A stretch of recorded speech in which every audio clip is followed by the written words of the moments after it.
Good evening. This study session of the Board of Education for June 11th, 2015 is called to order. I'd like to extend a warm welcome to everyone present and to our television viewers. While our study sessions are generally limited to receipt of information prior to a vote, at times we do conduct votes during study sessions. Any item that will be voted on this evening has been posted as required by state law. This meeting is being televised live and will be replayed throughout the next 2 weeks. Please check the board website for replay times. This meeting is also being streamed live on our PPS TV Services website. So Director Knowles and Student Representative Jaswal are absent this evening. So first up tonight, we get to celebrate our amazing Grant Constitution team. Yoo-hoo! Yeah! After participating in simulated congressional hearings on the U.S. Constitution and the Bill of Rights, we are extremely proud to announce again, to celebrate tonight, that our own Grant High School won first place in the National We Are the People competition held in Washington, D.C. This achievement marks the 4th consecutive year that a Portland Public Schools team has taken the national title, with Portland Public now having won a total of 7 national titles.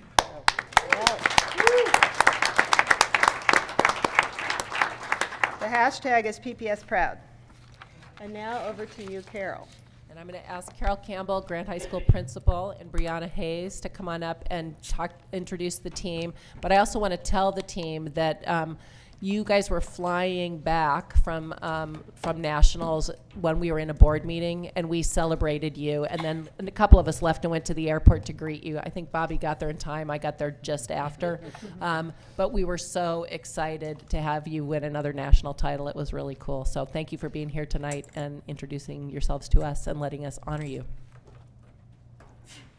Hello, my name is Brianna Hayes. It's kind of like being at competition right now, except there's more judges. Oh, no. It's kind of exciting. We just smile, that's all we do. The experience on Con Team is something that's unforgettable, and you don't get it anywhere else throughout your 4 years of high school or in your education period. So it's really an honor to participate in it and to continue on and win a national title. And coming from being a student of color and actually succeeding on here and feeling like I'm a part of a family, I've never received so much support before and actually been motivated and driven and actually so connected with the things that I was learning about that it made me so passionate about so many things that I now take interest in. And it's also helped me connect with a lot of other people, and because I can give my perspective on a lot of real issues instead of a generic one-sided opinion. So I feel like we've all contributed so much, and it's just a great experience that I hope everyone has the chance to take one day. Thanks.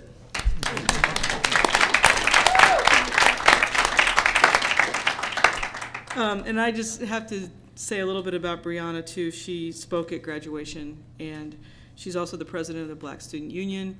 It's kind of a theme with the students that are on the Constitution team, that they give service and are involved in a lot of other things that really demonstrate really strong leadership skills. And Brianna has done that this year as the Black Student Union president. She also gave a very eloquent speech around equity at graduation that it would really be nice if every school could hear what she had to say. It was amazing, and it was in front of all those people. This is nothing, right? And then right after she was finished, she won the William Fletcher Award, which is like the most coveted award from Grant, named after the first principal in 1924, who stated during his tenure there that we were all there to try to live together. So, I mean, planting those seeds of equity and community and all of that. So it was perfectly fitting. So along that theme, there's the students that are here tonight and those that weren't able to come are very visible in the Grant community, in the school, in the school community, in the larger community, in the city, and the nation because of their work with the Constitution team. Gunnar Olson, the student body president, is on the Constitution team. Ali Yaidi, who is featured in the Grant Magazine graduation edition for running a street sandwich club where a group of students feed the homeless. Cassie Hill is a Grant Magazine photographer. Anna Posey-Scholl was Sportswoman of the Year. And it goes on and on. I mean, I wish you could meet them all personally and hear their stories. They're just an amazing group of people. And their leadership, and I spoke about this at graduation, their leadership, Grant Magazine leadership, the way that they have quietly changed the culture in climate at Grant this year and last year is really evident in the behavior of the students and the way that they give back to the community. So I just want to thank Jeremy Reinholt, all the coaches, the students for their hard work. It's hours and hours of preparation, and they give up a lot of things to be able to be on the Constitution team, and when it pays off, it's great. But they still work hard, not knowing if they're going to win or not. So I brought you a copy of the Grant Magazine, the graduation edition, in case you didn't get a subscription yet. Because there's some articles in there that really speak to the articles that are in the magazine may not be about all of these students, but the work of the students in this magazine is a reflection of the climate and culture that this group of students has set for us. So I'm really proud of them for that. And I'm just going to finish with, there's an article in here about one of our students who's going into the military who had kind of a rough time in school and because of a disability. He finished his article with, you don't have to be the best, you just have to be the best to each other. And I think that exemplifies what this group of students is all about. So thank you for everything.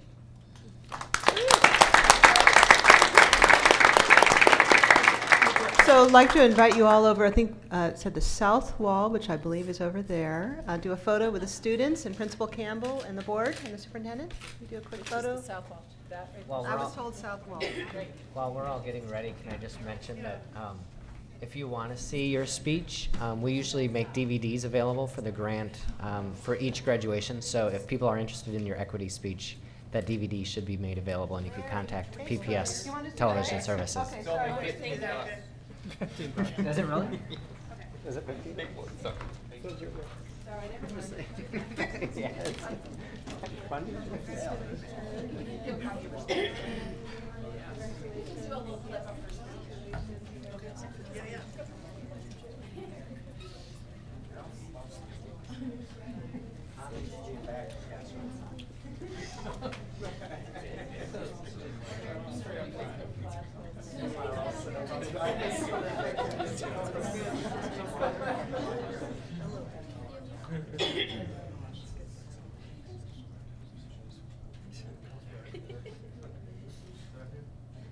Everybody ready?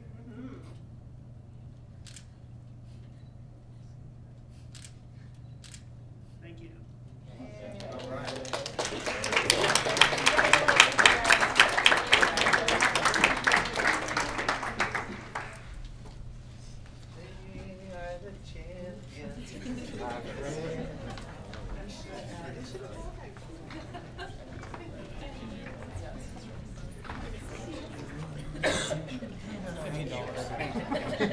Thank you so much, and thank you also for bringing the copies of the magazine for us. So next we have public comment. Ms. Houston, do we have anyone signed up? We do. We have 3. And our first 2 speakers are Gary Myers and Shelby Perry. Welcome. So come on down. I'll just read our instructions as you're getting settled. Thank you so much for coming tonight and taking the time to provide your comments to the board. We look forward to hearing your thoughts, reflections, and concerns. We will be actively listening and reflecting your comments, but not responding to comments or questions during public comment period. But we have asked our board manager, who's Roseanne, who's sitting over there at the end of the row. She's available if you'd like additional information about how we might follow up. So guidelines for public input, emphasize respect and consideration of others. Complaints about individual employees should be directed to the superintendent's office as a personnel matter. So you have a total of 3 minutes to share your comments. Please begin by stating your name and spelling your last name for the record. During the first 2 minutes of your testimony, the green light is on. Then when there's 1 minute remaining, the yellow light will go on. And when your time up, a red light comes on, and we respectfully ask that you wrap up your comments then. And we really appreciate you coming out tonight and look forward to hearing from you. Thanks so much. All right, thank you. My name's Gary Myers, M-Y-E-R-S. I'm the Director of Education for Southeast Works, one of the community-based organizations that the board supports. I'm here with a couple of students in the CBOs that'll do more of the talking. I'm not going to take 3 minutes, but I wanted to thank the board for your continued support of all the community-based organizations that serve students in a different way. It was great to see the Constitution students up there and see the great work that they do, and to also see that you support students that come from different backgrounds that might have some other challenges in their lives that are looking at school in a different way. So we serve the students in a variety of the CBOs in our Mount Scott program, in Southeast Works, at New Horizons. There's lots of different lots of programs that are doing good work with homeless youth and youth in transition, youth that are dealing with some struggles in their lives, and it's just always an honor to think that the Portland Public Schools supports students at all different levels. And we reach out to some students that, for whatever reason, the traditional systems aren't working for them, so we can provide some other unique options. Southeast Works is more specifically focused on the GED preparation. We are an accredited school. We can do credit recovery. We have licensed teachers. I'm a licensed administrator. We've expanded our program from 1 teacher a year and a half ago to now 3 teachers. We serve students from all over the city, but we're located on 79th and Foster, so we work a lot with students in the area that's affectionately called Felony Flats. A lot of homelessness, a lot of drug abuse, a lot of folks that are dealing with some real challenges out in that part of the city. So we're located in a WorkSource center, which is a unique alternative school sort of setting, we think, in the country.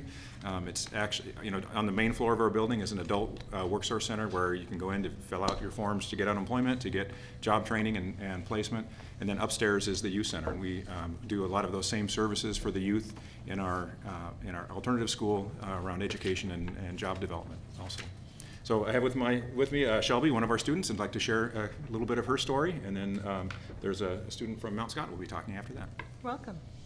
Hello, my name is Shelby Perry, Perry. I attend Southeast Works. I'm originally from Pasadena, California. My mom became an addict and went into recovery in Compton, California. For Shields for Family, it's a program that allows single parents to have their child. I dropped out of 6th grade due to bullying. A lot of obstacles in that. I moved to Portland 2 years ago to try to better my life. I wanted to take a different route. I am up there in age. I'm 22 now, so it's kind of, I'm either going to make it or not. I found Southeast Works very supportive. It's a home outside of my home.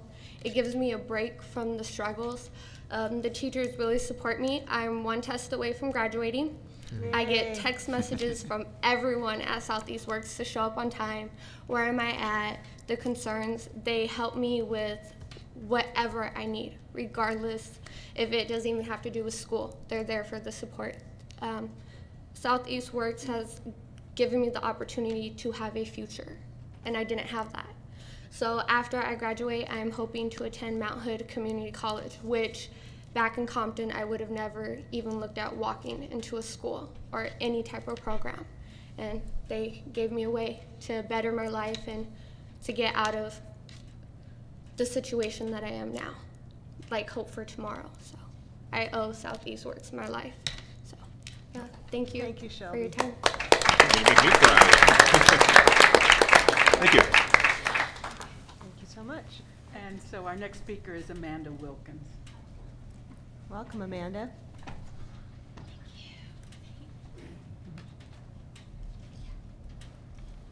Thanks so much for being here. Thank you. Hi, my name is Amanda Wilkins, Wilkins. School Board Directors and Superintendent Smith, thank you for the opportunity to speak tonight. My name is Amanda Wilkins. I'm 17 years old, and I graduated last week from Mount Scott Learning Center. I'd like to share a little bit. Thank you. I'd like to share a little bit about my story and why programs like Mount Scott are so important. I was really struggling my freshman and sophomore year at my previous school, which is a large traditional high school. I failed some of my classes, and then my sophomore year, things got really hard. I was suffering a lot from depression, and I was actually bullied a lot at school, and that led me to basically drop out. I was dealing with a lot of issues with my family, and I was self-injuring for a while, and I was in a really bad place. And then I found Mount Scott Learning Center, and it turned out to be a really good fit for me. Mount Scott really changed my life in a good way. The teachers and staff are so supportive. Every day I would come to school and feel supported, encouraged, and challenged, and you just don't find that in many other schools. A lot of people have a perception that kids in Mount Scott and other alternative schools are bad kids, but really we've all just been through something that's really hard, and these schools provide us with a second chance, and we're trying to make good decisions. That's what brings us closer, is the fact that we all have this common ground. It's hard to describe the close community that Mount Scott has, but I'm really fortunate to have experienced it. I really love this type of learning environment compared to my previous school, and I know that there are a lot of other kids that need this type of option. The teachers at Mount Scott definitely challenge and push you, and it's not easy. Sometimes it seems overwhelming, but you can always go to your teachers and actually get that help, that one-on-one support that you need. Before going to Mount Scott, I really didn't know what I wanted to do after high school, but the transitions program there really helped me navigate through the process of preparing for and applying for college. Just getting through the financial aid part can be overwhelming, especially for students like me that may not have any real support outside of school to assist them. But the staff at Mount Scott guided me through all that. And as a result, I received a Future Connect scholarship, and I'll have my first year of college at PCC paid for. Thanks. And I'll have a college coach to mentor me. This kind of support for preparing for life after high school, I'm not sure I would get it anywhere else. I graduated last week, and I'm so excited. And it's crazy because I didn't think it was going to be possible for me to graduate this year. But at Mount Scott, they made me realize that I could. I'm so lucky I found Mount Scott and the staff there because they have provided me with an amazing opportunity that I wouldn't have had otherwise. I definitely don't see myself being where I am today without them. Thank you for listening to me and for supporting the contracted community-based programs like Mount Scott. These schools are changing lives. They definitely changed mine. Thank you, Amanda. Thank you.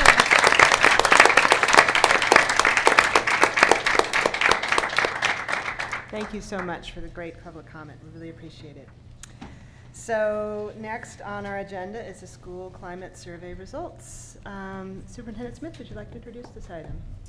Yes, this was something that was identified by the board in its work plan last summer as something we wanted to accomplish this year. And John Isaacs, who is our Chief of Communications and Public Affairs, Kim Fox Middleton, who's our Outreach Manager, and John Harvick from DHM Research are going to provide us a report on the outcomes of the survey.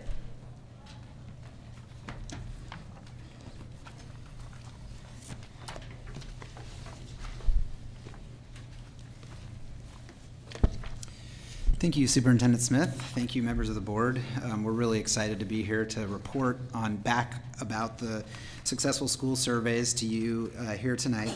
I also want to recognize, in addition to John Horvick from DHM and Kim Fox Middleton, who's here, and you're going to hear from all of us, I also want to point out a few other members of the staff who were instrumental in both developing and administering the successful school survey who are here. So I want to point out, oh, there's no April. Elise Christensen and Sean Helm, who are both from Data Policy and Analysis, which is part of System Planning and Performance, and then April Olavallo, who is not here tonight, was also a member of the team. So they spent hours working to develop the survey and then administering the survey in our schools, and they're available and when we get into question and answer if any questions we have for them. So in our presentation tonight, first we're going to run through the history, just a review of the background that led to the Successful Schools Climate Survey.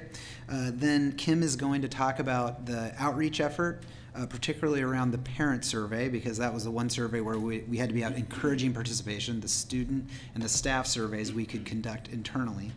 Then we're going to turn it over to John, who's going to talk about the DHM analysis of the results from all three surveys.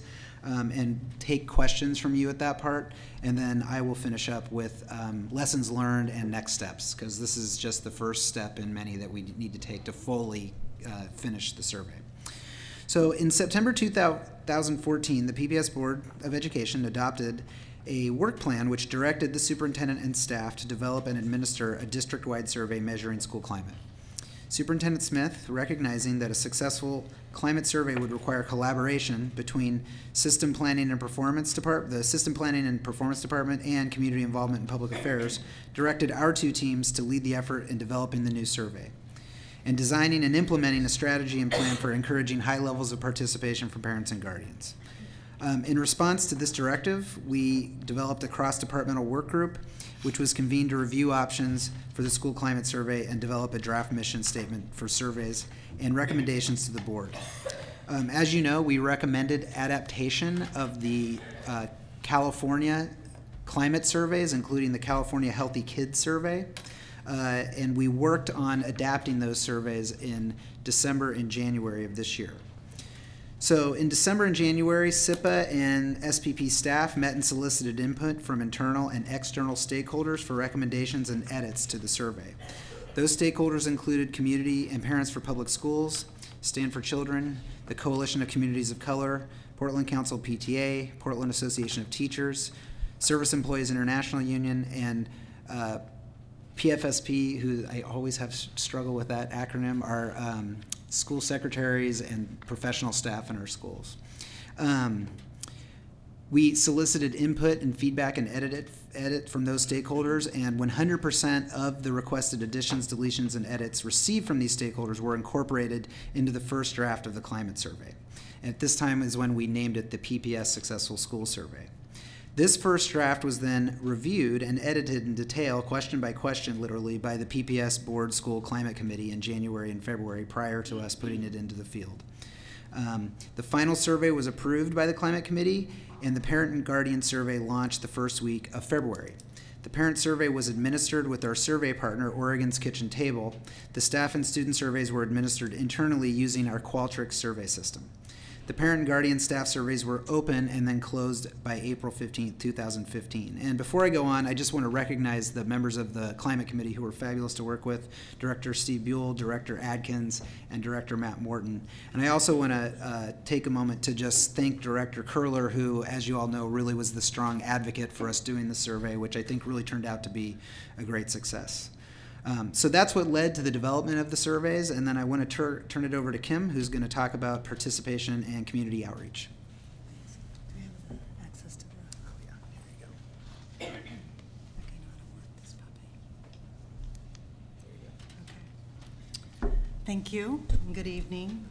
Let's see. So we did a lot of planning, as John had stated earlier. And our goal was to raise awareness about the Successful School Survey, since we have not done a survey in quite some time. And prior to the actual launch of the survey, we had posters, lawn signs, mailings that went out in all supported languages. And they basically went out a good month beforehand, so people were very aware about the survey. And then we also did an e-blast in regards to the survey. And also, we did a lot of internal communications with our leadership, SUN coordinators, secretaries, school and family partnerships. We worked in with our community agents in DLL and ESL, and then career coordinators and school counselors.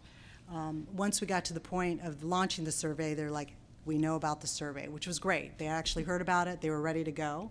And then we delved into our outreach and engagement part. And we did a lot with our principals, something as simple as just having a presence and reminding people about the survey, having it in the school offices. The principals would also send messages out, either by email or just in person. And then we coordinated with the school's PTA and SUN programs, actually having activities going on, either PTA meetings, or if there were events that the SUN schools had, we would have a presence there. We additionally had a traveling computer lab, which would be available for schools, not only during the Monday through Friday school week, but also during the weekends. We made that available, and we did a couple of opportunities for parents to take the survey on the weekend. And then the other thing we did to engage our parents and families for the survey was the raffle incentives. Timbers and Thorns donated some prizes for folks. And then also schools took the initiative to do raffles as well. And Fabian's the one that comes to mind. They actually offered a bicycle. Both in the morning they had a breakfast and they had an assembly, and then they also did another raffle in the afternoon, and they had probably one of the highest participation in the survey. Knowing that the Successful School Survey we hadn't done one in a while, we really made an effort to be do culturally specific outreach. And I had mentioned earlier, we partnered with the community agents, not only the dual language immersion and ESL, but also school community agents, and Fabian's an example that comes to mind. We had surveys at culturally specific events. Llewellyn had an ELL night. We also went to community events, the TET Festival at the Oregon Convention Center, the MLK event at the Highland Christian Church, and which we reached thousands of people, probably 5,000 to 6,000 people right there. And it's, again, raising awareness, reminding them to take the survey, that it was available in the multiple languages, both in paper and online, in their language. Also, it was in verbal form, too, so they can press that. We delved into a little deeper in the Spanish-speaking area for our families, and we had a contract with an organization that helped us reach out to our families, Spanish-speaking families, and they helped us with Facebook. They had it in Spanish. They also were able to give us a partnership with a radio station, so we actually did PSAs for the month of February, and they went on in the weekends.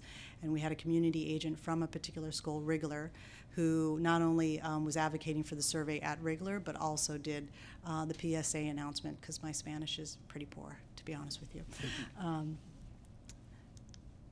And then from there, we have our results.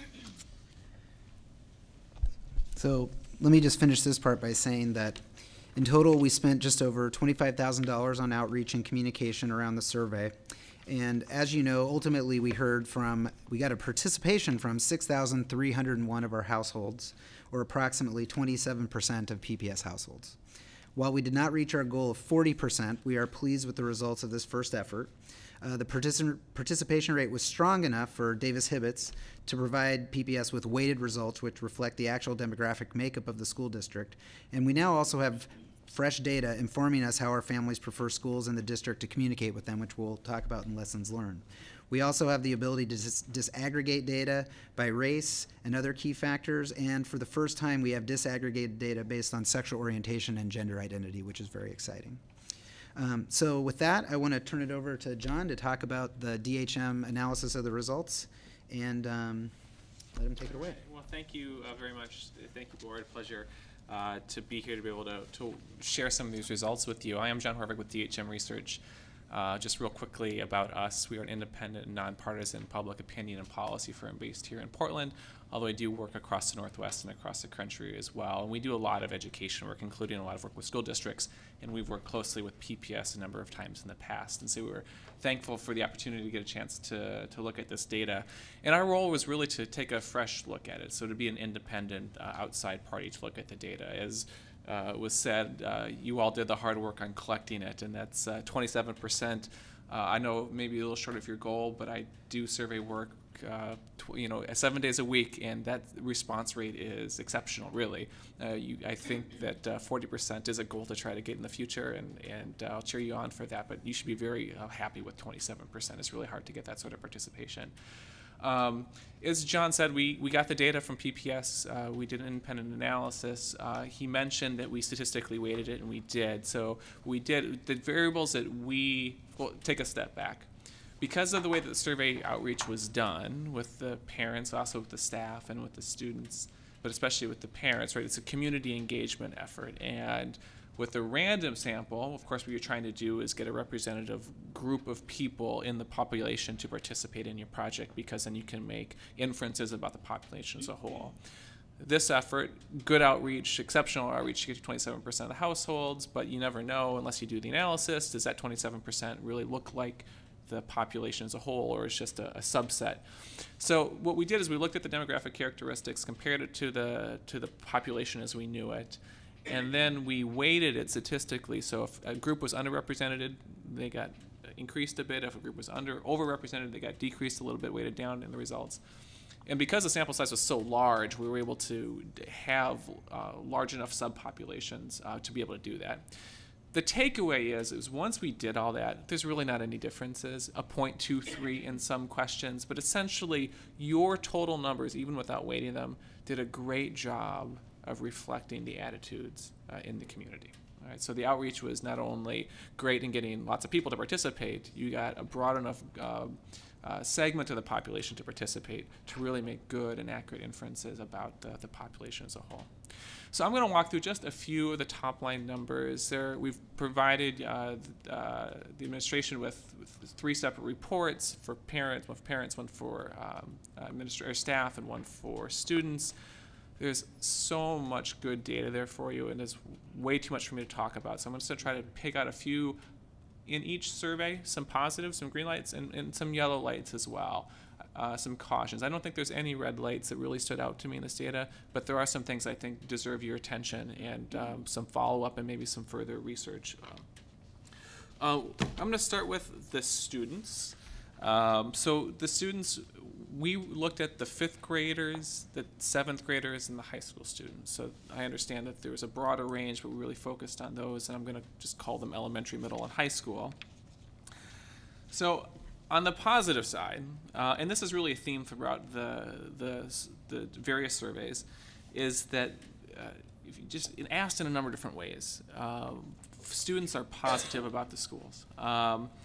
Large majorities say that they're inviting places to learn, that schools care about them, that they're treated fairly by the students and other adults in the classroom. These are places, the schools are places, welcoming environments where the students want to be, all right? So that's takeaway number 1. And the other sort of thing that I looked at is just, do students want to be there? How do they think how do they judge their other classmates? And one of the questions we asked, or was asked in the survey, are your fellow classmates motivated to learn? And yes, large majorities of students said, yes, my classmates are motivated to learn. So they're telling us that their schools are places where they welcome, they want to be, and that the students are motivated to learn. So those are some real good positives. Some things sort of stood out to me as yellow lights have to do with student interactions, in particular with bullying. So 50% of middle school students and 40% of high school students reported being insulted, called names in the last year. Okay, so we heard a little bit of that even with some of the students that talked before us about some of their experiences, and we heard a fair number of students in this survey say that's something that they've experienced. Also, 1 in 4 students from historically underserved communities, so communities of color, so they've been harassed or bullied at least once in the last year due to their race, ethnicity, or nationality. So some things to be aware of. Now that compares to 15% of white students in the sample. So it wasn't just minority students who said that, but 1 out of 4 did say sometime in the last year.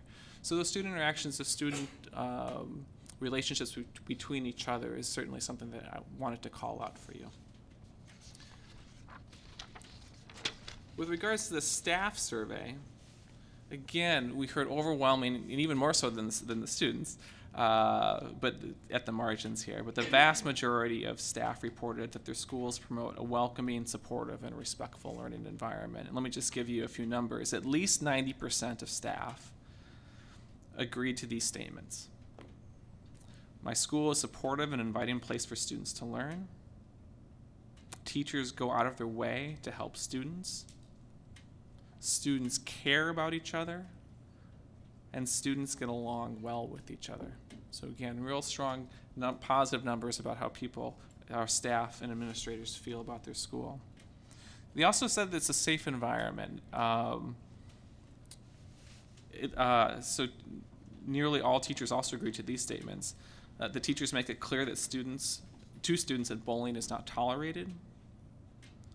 Nearly all agreed that their schools emphasize that showing students respect for all students and cultural beliefs and practices, and that students foster an appreciation for student diversity. Okay. So the yellow lights for the staff really had to do with training and having access to necessary materials. 60% of staff indicated that they need more professional training, mentorship, and other support, especially for serving special education students. This is really the area that stood out for teachers where the numbers were different, was really around training. 57% indicated they need more professional training to meet the emotional and developmental needs of youth. and half indicated that they need more professional training in closing the achievement gap. Okay? So even though, you know, I look at these sort of percentages a lot in survey research, and sometimes I look at numbers and say 60%, that's a pretty good number, and sometimes I see 60% and that's a yellow light. Some of it has to do with the context of the questions, and some of it has to do with compared to everything else in the survey. And so when I see numbers like this, 60%, 50%, even though they're on the positive side of the scale, in context of a survey where so many of the questions that we're concerned about, we're seeing 80, 90%. It is worth acknowledging this is where teachers said that they probably need the most support. For parents, again, heard very positive things about the environment of their child's school.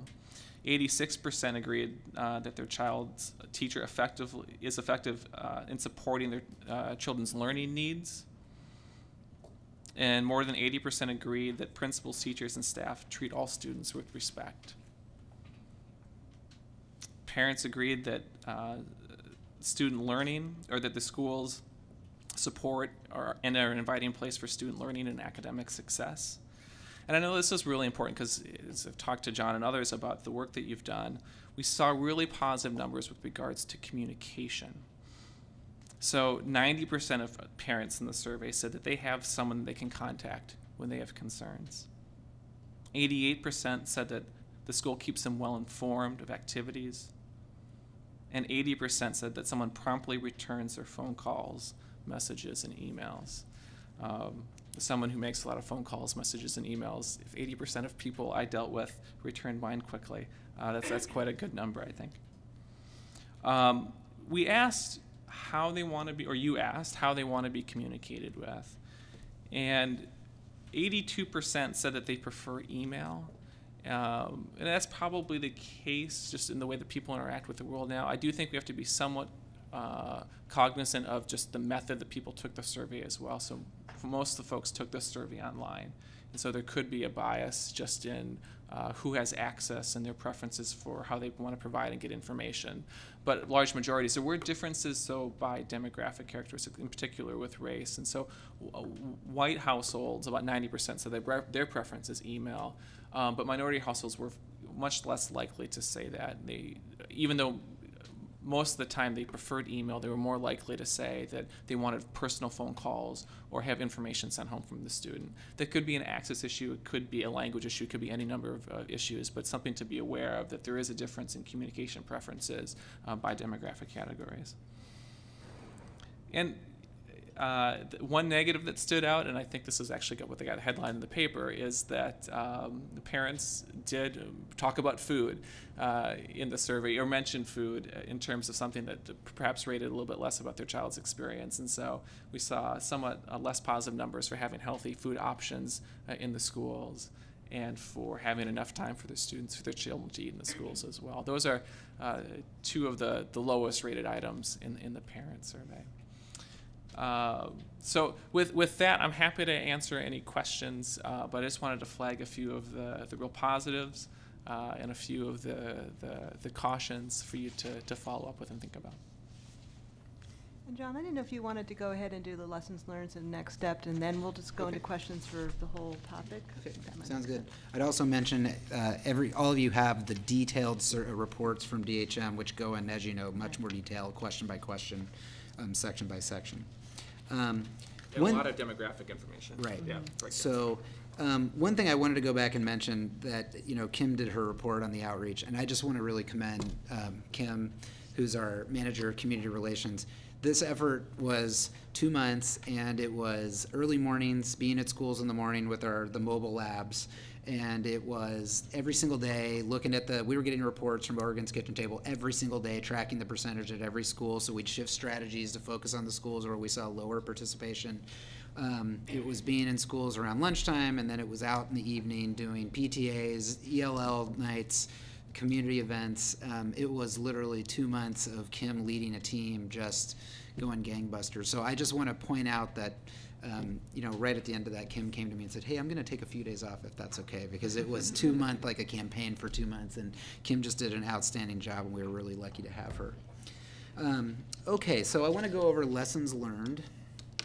And these are initial lessons learned, and as we continue to do the analysis and look at the disaggregated data, there will be more, but these are our first takeaways from this first effort. So the first is that if you look at the preferences among our families, and John mentioned some of this, the preference for electronic communication, and I don't mean just email, is increasing, while preference for sort of traditional things we think about is decreasing. So the lowest ratings, some of the lowest ratings in terms of all parents were to make a phone call on my home phone. But if you look at the phone call, give me a phone call on my mobile phone, that's much higher now than my home phone. There was a high percentage, the highest percentage was email, but there was also a high percentage for text messaging. We also have data now independent from this that says that over 60% of adults now access the internet primarily through their mobile phone, and that percentage is even higher for families of color. So we believe as a communications team working with our schools and also for the district that we want to start shifting our communications to mobile devices. We actually think that that is a more equitable way to be communicating with families because over 90% of adults of all races have mobile devices. So we're going to be looking at strategies for increasing our ability to text message information to parents, making sure we're primarily calling mobile phones rather than landline, old school landline phones, and then looking at ways that we can be doing our email in a way that's more easily accessed on a mobile device.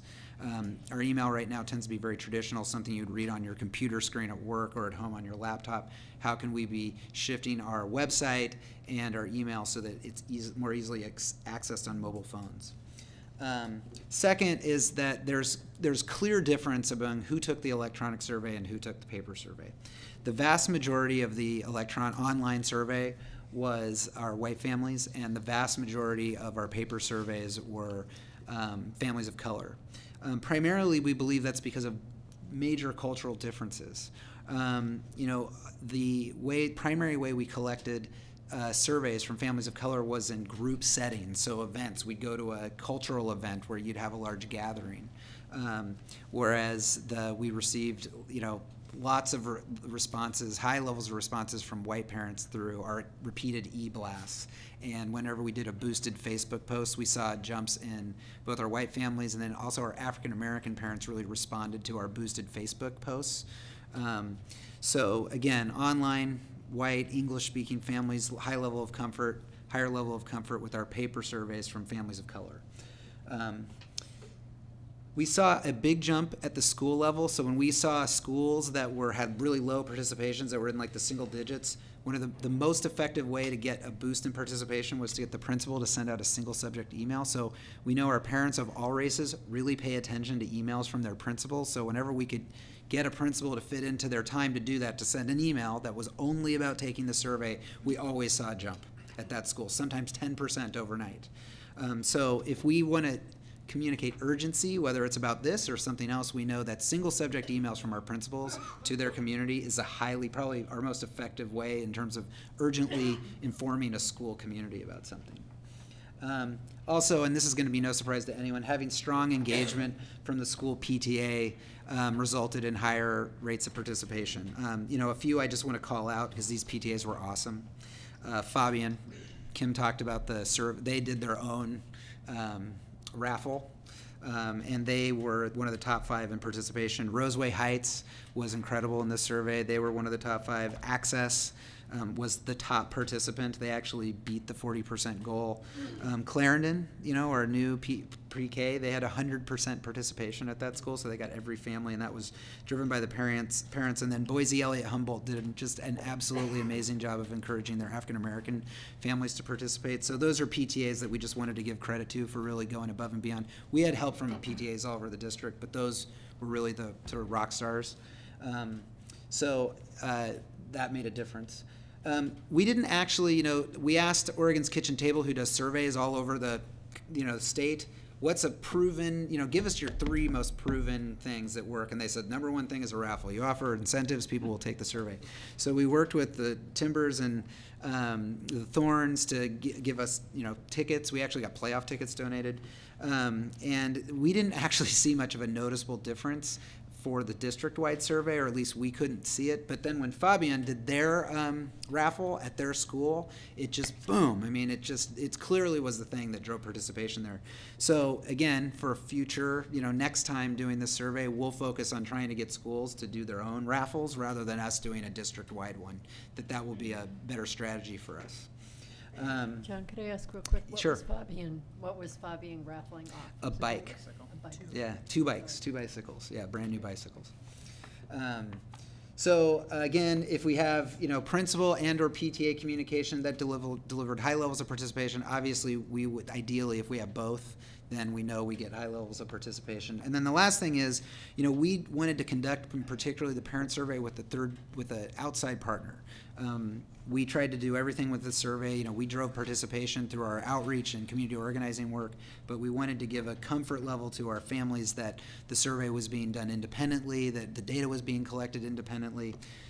But we did have a number of problems with the password system. I actually think some of you actually experienced that. So it got better as we went along.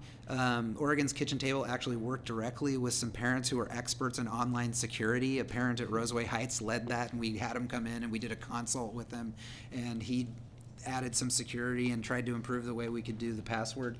But I think if we do this again, we will want to do it through we won't want to have people have to create an account and log in and do all the steps, because that was clearly a barrier to a lot of people, whether it didn't work or it just was too much. And so we had folks say, you know what, I sat down to do this, but I don't have that much time. I'm just not going to do it. So our preference will be to not have those steps to take a survey in the future. So those are our main lessons learned. As I said, there will be more as we continue to look at the results. So the last thing I want to do is say next steps, because we're not done. This is the district-wide analysis. We have more to do. So the next steps with the survey data are to communicate key findings to internal and external stakeholders and the community, and we've been doing that. We've released the parent results already. We'll be releasing to the community the staff and student results next week. And we're doing that both through to the news media, to our internal email list, our external email list, and also directly with stakeholders who helped us develop the surveys. Our team internally is completing a detailed analysis of the disaggregated results, and we're focusing on three things. Like, there's tons we could focus on here, but we're starting with three priorities, which is to focus on key differences by race, and the analysis that Davis Hivitz provided us is really going to help with that. Differences between Title I schools and non-Title I schools, so looking at poverty. And then the last is school type. Are there key differences between high schools and elementary schools, or K-8s and middle schools? We are breaking the results down into buckets. So if you remember, the survey had sort of subject areas. We're taking the subject areas that are relevant to a key piece of work that a team of staff is leading in the district. So for example, we've got tons of good data in this in terms of the culture that could lead to higher rates of exclusionary discipline in a school. We're taking that stuff and we're providing it to Lorenzo and his team so that they can look at it and figure out and decide how they'll incorporate it into their work around reducing exclusionary discipline. We're doing that with all of the results. And then the last thing is we're going to start the hard work, and this is a lot of work, of getting the school level results broken out by school, analyzed, and then provided to our school administrators and to the parent leaders at that school so they can look at what their individual school community said and decide how that will be used in terms of developing their school improvement plans going forward. We believe we'll have all of this work done by the end of the summer. So it's going to take us a few months. It's tons of data. But by the end of the summer, going into the next school year, every school should know what their community, how they responded to the survey. And with that, we'll be happy to take questions or comments. Thank you all so much. So, board members, questions, comments? Director Morton. Just a quick comment, just to piggyback, John, on some of the commentary around technology, the use of technology. Some of our most rapidly growing communities in terms of people accessing technology are communities of color who are accessing it via mobile devices. So I think you're right on the target, having a focus in those mobile devices. The other thing, you mentioned this too, and I just want to support that as well. Some of the challenges that I heard, particularly from my community, who I think we filled out mostly paper surveys was the complexity or the, I think to me it always comes down to relationship and trust. So if I'm entering personal information in and a password, and then that password's being confirmed, and then I have to log in, those are probably one or two too many steps for an institution that I'm not really sure what they're going to do with the information once they get it. So that's just something to be aware of, and I know you are. But that was the feedback that I got. But I also know that there was a lot of effort put out to sit down with parents, sit down with youth within age range, and help them fill out, or answer questions, or give it to them and give them a space to fill it out. So more outreach to partners to boost that participation. So I'm really excited. I think it would have been fantastic to reach the goal, but looking at the results and what we can defer from those, or what they're telling us, makes a big difference now. And I think this is what we hope to accomplish when we move forward this as a initiative. So thank you. Other folks, Director Griller. Sure. So I'd like to also say thank you, and Kim, special thank you to you. Sounds like you did great work, so thank you. And I'm looking forward to seeing and getting out the per school results, because that's, for me, was the main, the aggregated data is helpful and really as well, but really what I think we all want to do is have a continual feedback loop with our schools. So that's great that's going to happen, and so I think it's a good start. I appreciate your lessons learned, because I think this is something that we should be doing on a yearly basis. I had a question for the pollster. You started, I wanted to make sure that I understood you correctly, said that the results that we got would be similar to a random survey. Did I understand you right? Let me say it a little bit differently. Okay. The survey was a community engagement survey, so lots of steps were taken to get a wide number of people to participate. Anytime you do outreach or collect information from a subset of the population, it could be representative of the population, or it might not be representative of the population. So just having a lot of people participate in something doesn't necessarily mean that you can make inferences about the whole population. When we do survey work in my world, we usually start from a position of we can't talk to everybody, so we're going to take a random sample. In a project like this, you don't necessarily want to do a random sample, because the goal of it's not just to hear from a representative sample, but to engage the community and the process it well. So a different and appropriate strategy was taken. So when we did the analysis, we wanted to did the people who participated, it's not the entire population, but are they like the entire population? And so we compared as best we could on the demographic characteristics, which we tend to know drive attitudes, things like area, and race, and gender, things like that.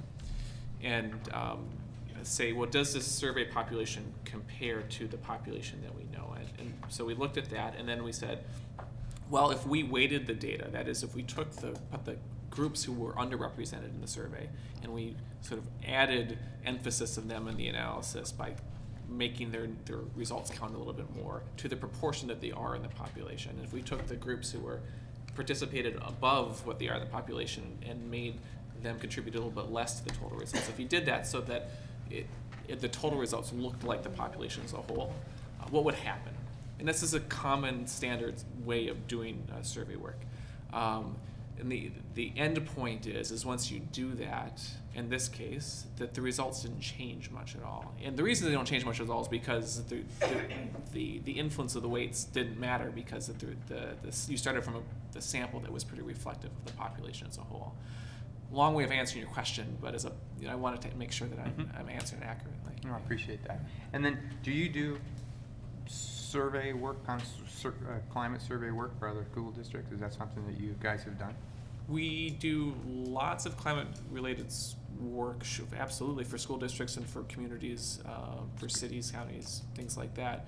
And do you use the random sample method, or you use what we do both. So I mean, depends on the type of project. We will frequently do a random sample and a community engagement piece as well, because both are important tools in your outreach and your data toolbox.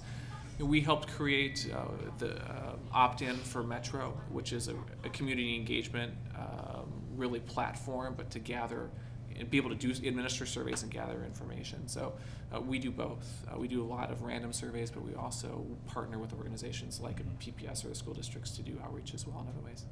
Okay, thank you. Can I just want to Yeah. say one place, probably the biggest place where you saw over and under representation in this survey, and this is, I don't think will be any surprise to anyone, is the the largest group that participated was our elementary school parents, right? So if you look at participation levels, and it's in the report, it peaks at second grade, and then literally by grade it's a straight line down in terms of the percentage to 12th grade, where the lowest participation level we got were parents of seniors in high school. So that, that's probably the biggest example where it was, the participation was out of whack, right, with the district. So there are others that weren't as big, and we were pretty proud of where we got in terms of our racial demographics. White families were overrepresented but not by that much, and so it was really exciting to see that when the weight was applied, we were able to be very close. One just thing to know, and you have really smart people working on this, is that I'm talking about the district level information. When you start looking at the individual schools, you may not have in some particular schools enough people of a certain demographic to weight in a way that you can feel confident. So thoughtful and smart folks will have to be looking at the data independently for each school and may come up with some good advice for you on how to interpret it. Director Regan, you had your hand up first. Sure. Hi, thank you. I had two questions. One was, at one point, John, you were talking about, I thought you started out by saying that the staff wanted more professional development and training around special ed, emotional development needs, closing the achievement gap, and the rest, but then I heard you instead talking about teachers. So were you talking about staff generally, or were you talking about teachers, or do you have a breakdown? I didn't come with we have it in the report, the breakdown between staff and administrators, and most of the people who took the survey were staff, so the total, are teachers, and so the results can be broadly reflective of them. Okay. But we have that information in the full report. Okay, because that could be really interesting. It's school staff that took the survey. Correct, it was only school staff. School right. staff. Yeah. Right, but just to understand where the teachers are at versus some of our support staff like might counselors be interesting to see if there's a differential there. Yep. And then the other question I had is about, you called out bullying as seeming to be a pretty significant issue that we need to be paying attention to. And I know that we have restorative justice and behavior supports and recess works, all kinds of different programs in the school, but are we looking at any specific professional development around bullying and identifying bullying, interrupting bullying, or, do we do that? I'm going to say we have some that's in individual schools, but not that's systemic. And actually, I'm going to let John do a brief thing about Beyond Differences, because there's something we're looking at next year. Good. That we piloted actually this year, but that we're looking at trying to expand to next year. But do you want to just do a... So I would also say, bullying, if you look at the parent results, it was sort of the top concern of school climate issues among parents. So you got something parents are concerned about, it's the top issue with students. So it's clear that this is an area we need to look at. So, last year, thanks to the board, you adopted a resolution to declare February 13th No One Eats Alone Day. So that was a pilot to work with the national organization Beyond Differences, which actually offers a whole curriculum for schools around social isolation and bullying. So they just did a site visit here last week, and we plan on, the exciting thing about Beyond Differences is all of their programs are student-led, so it's about empowering students to change the culture in their school. And we plan on greatly expanding our work with them next year, in particular around a year-long campaign that focuses on online bullying in middle schools called Be Kind Online.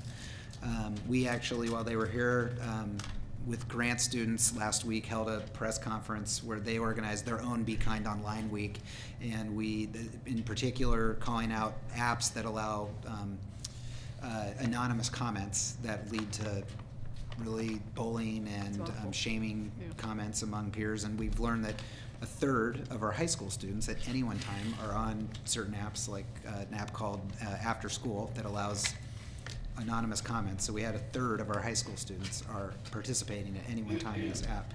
So we plan on greatly expanding our work with them next year to offer student-led programs around social isolation and bullying. That's one example. There's many others. There's the mindfulness work some of our schools are doing that we could expand. There's the restorative justice work that some are doing. So there's lots of things going on here and there. It's, I think, taking it and looking at how we do a whole district-wide approach. In particular, our middle school students. If you look at that data, it's really a concern among middle schools. Thank you. Dr. Buell? Yeah, thank you for this report. The bullying fits right in with what I was trying to talk about a couple of weeks ago, that each school needs to have their own discipline plan that brings everything together, and bullying should be part of that. I know that we have those, but we're not always using them. They're not really there and being used, the discipline plans, to the degree that I'm trying to talk about that we should be doing. So that's great. Just a couple of general comments and then a couple of specific ones, a couple lessons that I learned from looking through this. One, if 80% of the people are returning their phone calls, that means 20% of the people aren't. 20% of the people not returning phone calls is a huge amount. If we had 20% of our schools who are not returning phone calls, that'd be 13 of our 77 schools. So that's a pretty big, and we kind of want to look at the 80% and the 90% and the 75% when we're analyzing what they actually do mean. Because something like returning phone calls would be, we should be up there 98% or something at least. And so I think that's important when we're analyzing is, hey, 80%, we're good. Well, no, we're not. I mean, on that stuff, so I guess that's just my negativity that comes out. There's a difference between need and would like. If we are asking our staff, do they need, and if that was the language, I'm not sure it was, but because I didn't go back and look it up after you said it. But if we're saying that they need, there's a lot of difference between needing what is the professional development of something and would like to have it.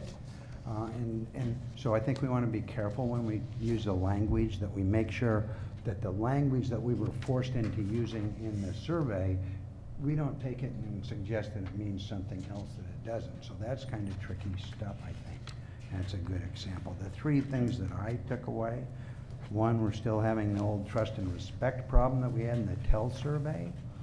I mean, there's a lot of people here are saying they don't trust and there's not trust and respect within their school, and I know we're working hard at that, and this just says we need to keep working hard at it. And the second thing is there's a lot of people talking about classroom disruptions. It's a major thing in here, but it's not 80% think it is, but it's huge. It's a large percentage that think it is, and that's a serious problem that we have right now going on, and we need to get it in tow, I think, for next year.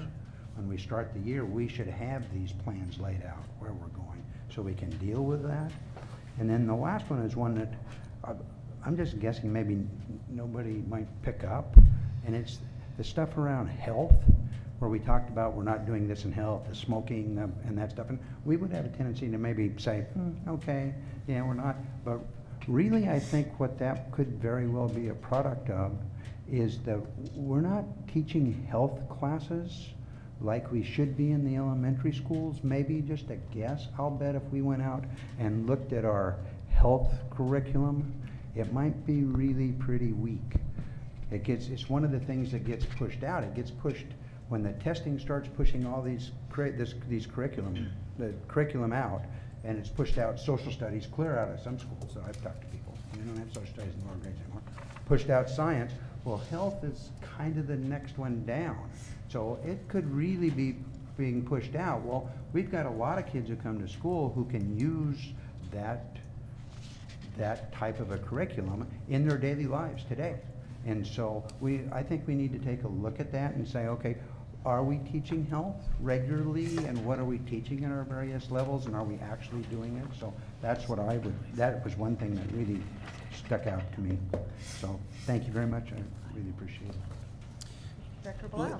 Could I just Oh, make sorry. one comment? I just want to say, Director Beal, I really appreciate your comment about the 80%, 20%, because I think that's exactly right. That's how we talked about it as a staff. I just want you to know that there's lots of questions in here that are related to customer service and communication that you look at it at first, and you have the green, yellow, red analysis that we did, where the red's really small, which is really good to see. The never return a call, and most of them are, whatever the question was, are 3 or 4%. But we want to get that red to 0. We want to get the yellow to almost nothing. And there are ones where we need to strive for when we do this survey next year and the subsequent years. We're going from 80 to 85 and get it up to like 100%. That should be the goal on some of these. Maybe we never get to that, but that's what it should be. But so you see a lot of green on some of them. You say, hey, that's really good. We actually need to get that last 20%. So I just wanted to appreciate that. Thank you, Director Blau. My first comment actually has to do with the participation of elementary, middle, and high school, and it said no surprise to anybody, but I just, it's not a surprise, and I just want to continue to challenge us about parent engagement, because I don't believe high school families are less engaged or less interested. There's something about the way we view it or what we expect from families in our engagement that doesn't developmentally follow the family or the support system of those kids. So I just want to just highlight that because it came up, that I think that we could probably do better, and whether that's our, maybe it's because the elementary kids' parents in the school every day, so it's about communication. How do we reach those high school parents?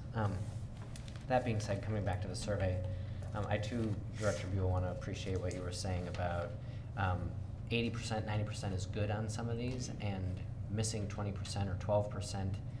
Like if I hear, for example, that our staff, that there's still 12% of the teachers that don't say that they're an inviting classroom or an inviting school, or that all the staff in that school will support kids, that's concerning. That's a lot. 12% of 6,000 or 3,000 teachers is a lot. And then I just also want to highlight the fact that I was surprised at, I felt like there were 2 disconnects that I heard. One was in that bullying. So it seemed that our parents and our students said bullying was a problem.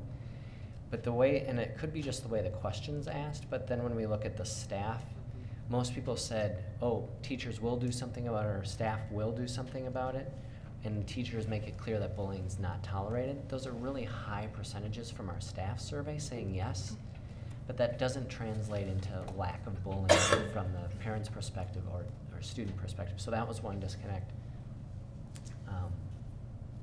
The other one was also about whether it's a welcoming, a high-achieving academic environment. It wasn't a huge disconnect, but it seemed that staff thought, wow, this school's doing really great, it's really engaging, we hold kids to high standards, and it wasn't as high from a student or a parent perspective. So I was just not surprised, but I thought those were interesting. I just wanted to highlight them. But thank you for the work, and thank you for the report. I appreciated the specificity. So So I'll just, can I make a couple follow-up comments? Sorry, I can't help it. I just want to say that is exactly why having this data is so exciting. Those are examples where you can look at it and say, okay, why is this different exist? We have a perception thing going on here, and I just think it's why it's exciting to have data like this. I just wanted to say, point well taken on the high school. That's definitely a lesson we need to learn for our engagement going forward in all things. Okay, so the way we did engagement in this really seemed to work for our elementary school parents, right? And for middle school, didn't work for our high school parents. So we need to take responsibility for how we get that up, increase that level next time. Absolutely. Director Buell. Yeah, I think that's a good point that Greg makes. But I think that a lot of the problem is around, I don't know about this survey, but it's around engagement in middle school. Because that's where I see the parents hanging in there with the little kids, and then they love going to the sports and activities and stuff in the high school, and they're all over that. In the middle school, I was out of the middle school, big one, and they didn't have a PTA because they couldn't get anybody to come. That's middle school. You don't see that in the high school, really, I don't think. And I don't think you see it in the grade schools either, but you see it in the middle school. So it's one of the reasons the thing that brings parents in the most into the school, the most parents that ever come in middle school are ones going to those athletic events. So having those athletics pull people in, and then you can talk to them and meet them, and off you go. And those types of things. So those, which we don't have a lot of. So thank you so much. I'll just wrap up with a couple comments. Really appreciate this. I'm really excited about the work, and like everyone else, just appreciate all the hard work that went into this exciting first survey. Just a couple things. One, we received separately just a written annual report on student wellness through nutrition and physical activity on that policy. And if I were continuing on the board, I would, for one thing, I'm hoping that our new board members got a copy of this because it's important and ongoing. But since a couple of the key findings are sort of yellow flags, if not red flags, were around this issue, I would just encourage the board going forward to take a look at those, maybe using the expertise of the Wellness Advisory Committee, which it looks like from the report is kind of looking for a bit of a reboot and maybe bringing in a new coordinator to assist with that work. So that would be an exciting way to address that. And just in the larger picture, though, in terms of the key findings, both district-wide and then whatever you're going to find school by school, which will be very, very interesting to see. The board will need to articulate what their follow-up and response is. So again, just encouraging the board going forward, whether it's through a committee or asking for follow-up or articulating goals as a result of what the results are, just would encourage the board to do that because that would be our role in responding and using this really good information. So thanks again for all your great work. Thank you very much. All right, so next we have a discussion around the Leadership and Entrepreneurship Public Charter High School, or LEAP. Superintendent Smith, would you like to introduce this item? I would, and Kristen Miles, who's our Charter Program Director, will present the report, and this is really an update on our Leadership and Entrepreneurship Program, which, as you know, is closing this year due to financial instability. So, Kristen. Thank you, Superintendent Smith, board members. So, as Superintendent Smith just stated, we all know that LEAP is closing at the end of the school year due to severe financial instability. So I'm here to update you on the closure process, and then also talk about an action that the board will need to take at the time of closure. For a little background, LEAP opened in the 2006-07 school year. At its high point in 2011-12, it had 351 students. This year, LEAP started at 225 students and has seen a gradual decrease to today's enrollment of 187 students. In March of 2014, PPS staff in accounting and I began meeting with LEAP regularly because there was concern about their financial stability. Unfortunately, LEAP's financial situation continued to deteriorate, and in January of this year, LEAP requested an off-cycle payment to avoid a mid-year closure. They were granted that payment, and we continued to meet with LEAP staff and board very regularly and continue to monitor their financial situation. When we met with them in mid-March of this year, LEAP presented a plan for the 2015-18 school years, but unfortunately that plan did not include how it would clear its existing deficit, which was estimated to be about $181,000. A few days after that meeting, the Board of Core Educators, which is the nonprofit that operates LEAP, voted to close LEAP at the end of this school year. Since LEAP will be closing before the end of its contract, it is necessary for the PPS board to vote to terminate the contract, which is the resolution that you have then, and you'll be voting on June 23rd. I want to note that we are offering LEAP a number of supports in two main categories. To ensure that LEAP can remain open for the remainder of this year, we are covering the gap between LEAP's state school fund allocation and its required payroll expenditures.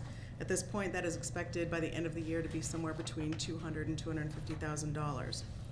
We've also hired a full-time counselor to work individually with students and families to explore options for next year. This counselor is working in very close partnership with LEAP's counselors and with Reconnection Services. And Reconnection Services, in turn, is assigning each student to an outreach coordinator over the summer to finish that transition for every student to transition to new schools next year. I'll also note that LEAP continues to be a strong partner in this process. We are working with ODE, folks in our accounting department, Reconnection Services, which has just done a huge heavy lift to support students, and data and policy and other departments to ensure that all the required tasks are completed, and most importantly, that students are connected to options for next year. We anticipate a positive end to the school year and a smooth closure. And with that, I'll take any questions. Thank you very much. Board members? Director Buell. The school year's over, right? Their last school day is the 16th. 16? Mm-hmm. Did they start later then? No, they have a few extra days. They have extra days? They have a few extra. Which they can't afford?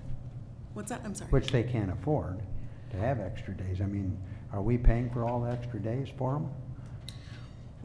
We can't pay for our own kids for extra days, but we can pay for them. That's well, what they're I'm wondering. paid. So charter school payments are a little bit different. They're paid per student per year. So each student is worth a full ADM, and it's just divided up over the course of the year.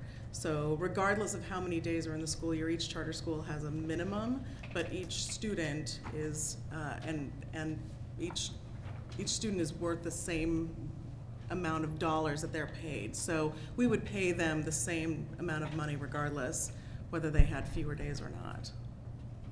So I'm just kind of confused about how this is all coming down at the end. The state gives the charter school a certain amount of money. Mm-hmm.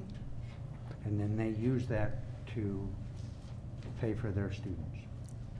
And Their then- staff and their facilities, Right, yes. their staff and so on, for whatever they're doing, educating their students. Now they're coming back and saying, we spent too much money and we don't have any money now?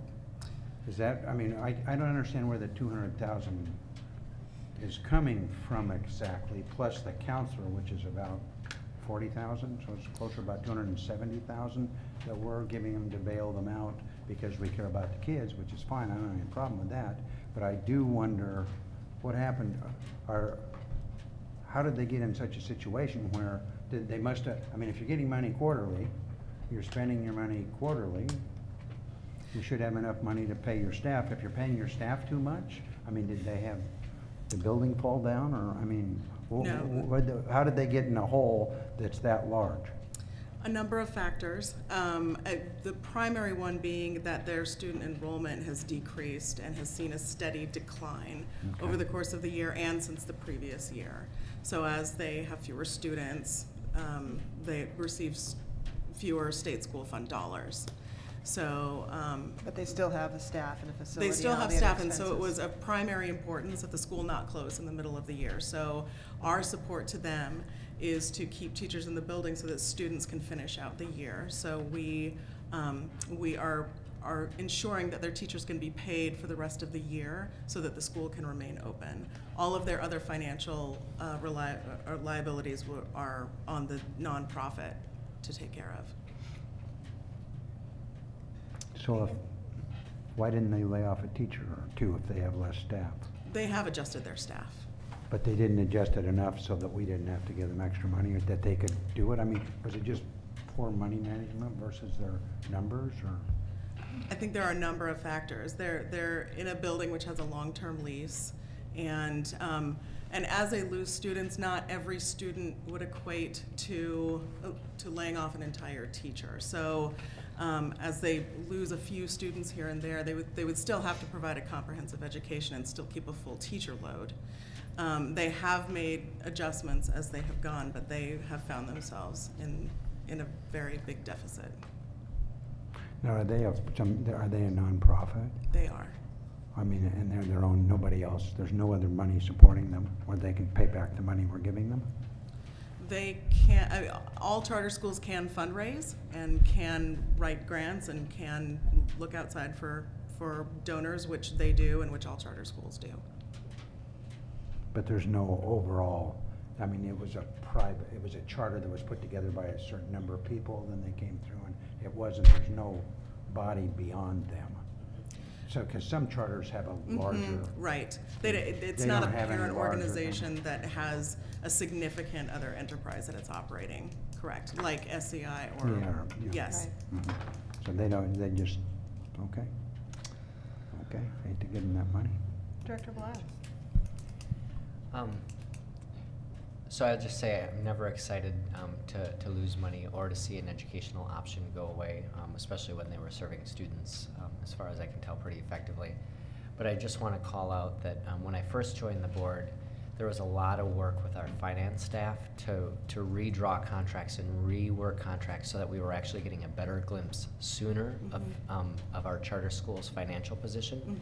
So I just want to send a kudos to you, your team, our alternative ed, and our finance staff for catching this as relatively quickly as we did. Again, not happy about a deficit or to have to go in the hole with that. But I think it's a huge testimony and a huge compliment to you all and the work that we did to make sure that our contracts allowed us to catch us as early as we did. Thank you. And I'll just wrap up by also adding my thanks to staff for all your hard work, both on the financial side and on the support side, most importantly for our students. And I just really appreciate the really thoughtful and careful attention that you're clearly giving to give one-on-one support and transition for each and every student. So it's very sad to see this and unfortunate, but thank you for making sure that the students are supported and find success in their next school. So, Director Regan. So I know of a couple of students who went to LEAP back in the day and really had a good and powerful experience. One went on to an apprenticeship program, one went on to college. And so it is sad to me to see this outcome. I had a couple of questions. One is, has there been any debrief or analysis as to why the enrollment at LEAP dropped so significantly over the years? Was it leadership? Was it the curriculum? Was it something else? Do you have any sense of what happened? There's been a lot of discussion and wondering about that. While we don't have a firm answer for that, I can tell you what has come up in our conversations with them. They believe that part of it is that PPS is doing a better job of retaining students in the comprehensive high schools, which is a good thing, and they acknowledge that, and that may be part of why students weren't seeking out LEAP particularly. They also felt like their board felt like they had veered a little astray from the original entrepreneurship vision, and that perhaps their program didn't quite reflect that as it used to. So they were interested in returning to that as much as they could, and they felt that they might have lost some students that way. That would have been in their plan for future years if they had been able to clear their deficit. Okay, good. And then I had one clarification. The existing deficit of $180,918, that basically belongs to the charter school board. Yes. We don't pick that up. Okay, thanks. Director Buell. Greg's comment made me wonder about something. Did we know in January they were going to be $200,000 short? We knew that they had a deficit, yes. And every charter school, I mean, we knew that they were calculating their deficit, and by March we knew that deficit was going to be about $180,000. And when we made that decision, when was that decision made to give them the $200,000 and to keep them open? Who made that decision? When was that decision made? I don't remember it coming before the board, and I don't remember it being part of the budget. I'm trying to just remember when the whole thing was made. I mean, I'm not sure I even disagree with the decision. I think it's wonderful for helping those children out, but when was that, who made that decision? When was it made? To spend $200,000, I don't remember it coming to the board and asking for $200,000. I would love to be able to spend some money myself. Here's Karina to answer the question. Hi, good evening. Karina Wolf, Senior Director of Multiple Pathways to Graduation. I just want to clarify that we didn't give the school $200,000. So I think there might be a misunderstanding or a miscommunication. So part of what we've done is we have, when the, and Cherie's here with in our financial department, if there are specific financial questions, we're happy to call Cherie up and have her answer questions as well, Director Buell. But when it became clear that that LEAP as an organization was not able to sustain because we were hearing things like we're writing grants, and there were different timepieces that they were calculating, getting themselves out of a deficit, and then time passed and some of those things didn't happen. When it became clear that that they were not able to be self-sufficient by, like Kristen had said, them coming to us asking for an off-cycle check, we were in the position to assist them with, what that refers to is assisting them with, instead of waiting for the entire month to pass, cutting it to help them make their payroll based on the days of enrollment, based on the numbers that they had had at that time. So trying to help them in their shortcoming. What they had asked actually was that the deficit that they came to us with is that I think it was 160 at the time, that would Portland Public Schools help them get to a zero balance, and the answer was we don't do that. So that was the conversation that we had with their board or their school leadership when they came and asked that. We don't have the ability to do that for schools. So we didn't give them any money? What we've done is we've been able to, the decision was made, they have more than 200 students not to close during the school year. And so part of what we wanted is we have kids, for instance, in March who are in the middle of their third quarter or beginning their fourth quarter, who are on track to graduate, who are in the middle of their courses. It would not be to the advantage to have a school close mid-year. And so that was the conversation around helping them so they could sustain through the end of this school year. How did they sustain through? Didn't we give them money to help them sustain We through? added supports. Yeah, with added supports and with. So we did give them money. Some with their shortfall for payroll for teachers. Thank you.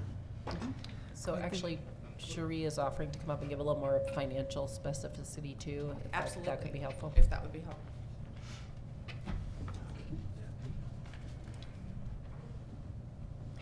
Good evening. This is Cherie Lewis, the Senior Director for Accounting, and thank you for letting me be here today. During the end of the year, as you've all see with us, we prepare a CAFR. The charter schools are responsible to do financial reports just as we are. So every year we analyze their financial statements. So over the last 3 to 5 years, the charter school has been in financial distress several times. So as they become in financial distress, one of the things that we do as in the charter school department, alt ed, and finance, we ask them to meet with us periodically. And that is maybe once a month, once a quarter, depending on their needs. They have to come back to us, bring back a revised budget, come back and say how did they reduce their spending. So this year, some of the strategic things that they did was, let's look at their budget that they started with based on the ADM. Okay, and they started with strategically what it was. Then we said, what's in your budget that we can shift? So they looked at some of their fixed costs, which is their rent. Their rent was up for renegotiations. Could they reevaluate their rent and maybe get a reduced rate or extend their rent basically to another 5 years so they can get a lower rate, or basically look at that because they had a balloon payment at the end of this year. So what they did was renegotiate their rent. They've reevaluated some of their expenses and got rid of a lot of their non-personnel expenses over the last 2 to 3 years. So basically their non-personnel expenses are about 2% to 2.5%, really small for an agency. Their average salary per teacher, they've cut a few teachers over the last couple years. So as the district has tried to work with them, we don't tell them what to do, we give them recommendations. So we started doing this probably October as we start to get the enrollment and giving them advice, get their numbers in as quick as possible. We've even basically every month on the 25th, we process payments. If they need something ahead of time, because we know they're financially strapped, we don't give them an advance. We've tried to get your data in, and we'll be able to process the payment as soon as possible. So the district has done everything, and they've actually complied. They've made no negotiated cuts. They had a new board member or a new staff member that came in, was supposed to help them get grants. That didn't work out. They decided to leave at mid-year to save them some money on their budget. So there were strategic things that we worked with them to design. But as a district, the key is that we have to get the kids through school. And the leadership of this district did a great thing. Have we give them $200,000? No. As we evaluate their checking account every month, so every month they have to send us back their checking account, bank balance, receivables, payables. We analyze it in the accounting department, or as Cheryl does that's sitting back there, and we determine whether or not they need a payment.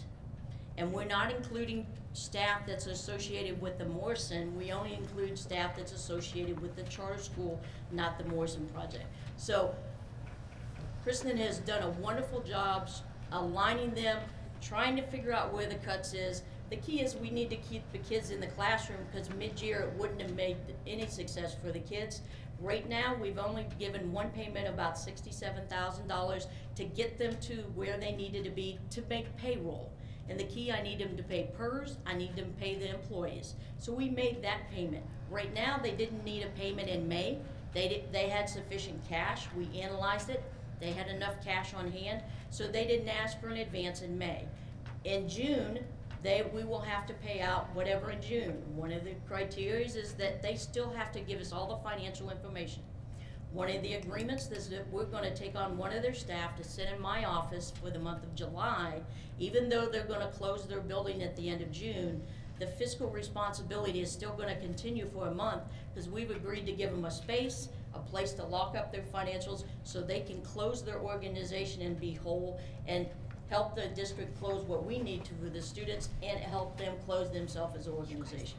So if they would have finished the school year on their own, Yes. under the situation that they had,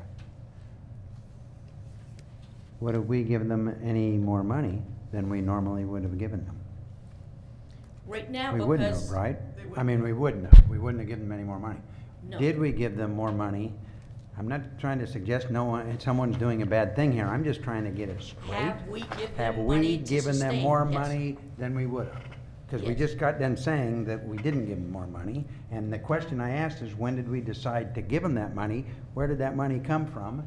And who made that decision to do that outside of the, because it didn't come to the board as far as I know. No. Steve, it did come to, I mean, the answer from my perspective is it's a superintendent and the charter folks, our staff, made the decision. That's what I'm asking. No, That's let what me I'm finish, asking. and then they did come to the charter committee. And at that meeting, you couldn't make it, but Matt was there, and I was there. It wasn't very long ago. No, I'm not on the charter committee this year. Oh, well, there you go. Ruth. Yeah, so Ruth was there, three So of us. did the charter committee decide to give them the money? We were informed about it. We were informed about Okay, so going back to my question. Yes. Who made that decision? When was it made? So here's what I'll say. That's all I'm asking. Yeah. I was apprised of this all the way through, so I'm just going to say this was a really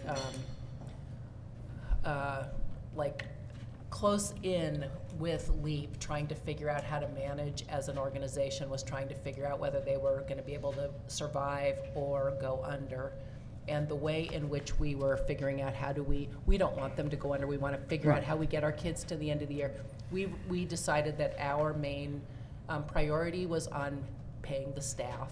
So we did not want to be in the position of covering debt for the organization. We did want to be in the position of saying we'll sustain staff to the end of the year. And then our decision to add counseling support, so that what we believed our responsibility is in having a partnership with a charter to serve our kids is to figure out if it's closing, where will that they get really specific individual support to figure out where they transition to, so we're not leaving them hanging. And actually, we also looked at, okay, do we actually hire the staff and have them become, we looked at a bunch of different options as this was happening, and they were still trying to figure out, can we pull this out, and can we figure out how we can fundraise? There wasn't a track record of being able to do that. Anyway, there was a bunch. We went through a lot of internal decisions, but our priority was keep the staff in play so they're supporting the kids through the end of the year, and contribute our own counselor to the situation so that individual kids get the advice and the we're helping them establish where they're going to be next fall. And thank you for doing that. And then we brought it to the charter committee to let them know, here's where we are with this. Yeah. When did we make that? When did you, so you made that decision with the charter people? Carol made the decision. Okay, fine, but when did you make that?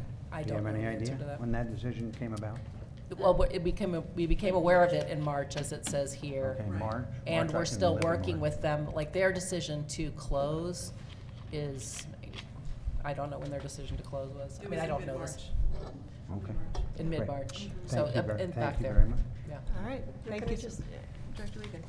It actually is it's a legitimate question that's It being is a legitimate asked question, yeah. Because typically, contracts or expenditures over $25,000 are supposed to come to the board for approval, and within 30 days or so, and it doesn't seem like that happened.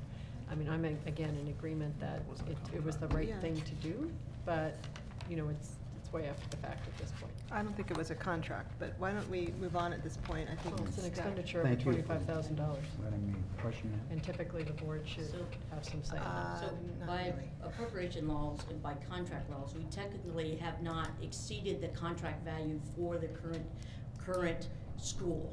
The value that we existed in, put in as for the elite charter school, we've not exceeded that. What we've done, because right now, we put them in based on what we thought they would be at the time. Based on their enrollment. Based on the enrollment. So by contract law and by appropriation law, we've not violated any budget policy, wasn't any suggesting it. appropriation law by contract. We're still within the law of doing that, and the superintendent gave the authority at that point because the ADM was not where it was, because just because I lose one staff member or lose 3 kids, that doesn't mean the classroom closed. Right. So therefore, by appropriation law, we're still within the guidelines and within the contract value that we currently have. So thank you, Superintendent Smith, for exercising your authority appropriately and on behalf of kids. So we're going to move on to our next agenda item. Thank you, guys. Thank you. So the next agenda item is the Fabian Construction Contract Exemption Request. So at this point, the board is going to continue as the Local Contract Review Board, a new identity. So Oregon revised statutes and our own public contracting rules provide specific procedures to allow for exemption from the traditional design, bid, build process and to instead use an alternative contracting method of a 2-step low bid solicitation process. Superintendent Smith, would you introduce this item? I would. So Emily Cordenage, who's our Purchasing and Contracting Program Director, and Jim Owens, who's the Director of School Modernization, will walk us through this. Thank you. Good evening, board members, Chair Adkins, and Superintendent Smith. I am Emily Cordenage, Program Director, Purchasing and Contracting, and as Superintendent Smith mentioned, this is Jim Owens with me, Senior Director of Office of School Modernization. You have in your board packet tonight draft findings and a recommendation to approve use of an alternative contracting method for the Fabian PK through 8 Concordia University College of Education Public Improvement Project. This project is unusually complex. The scope of the work includes hazardous material abatement, demolition of the existing school facility, and construction of a new facility that will house the K-8 school, an early learning academy, the Concordia College of Education, a health and wellness center, and other wraparound services. Fund sources include both PPS's voter-approved bond funds and Concordia University's contributions, including land and funding. On-time delivery is critical. Deconstruction of the existing building is expected to begin in November 2015, and construction must be completed in time for students to return to the new Fabian School in September 2017. For these reasons, it is crucial that the contractor selected for the project be highly qualified and experienced in completing a project of this scope and complexity, with multiple funding sources, multiple anticipated users, and a critical schedule path.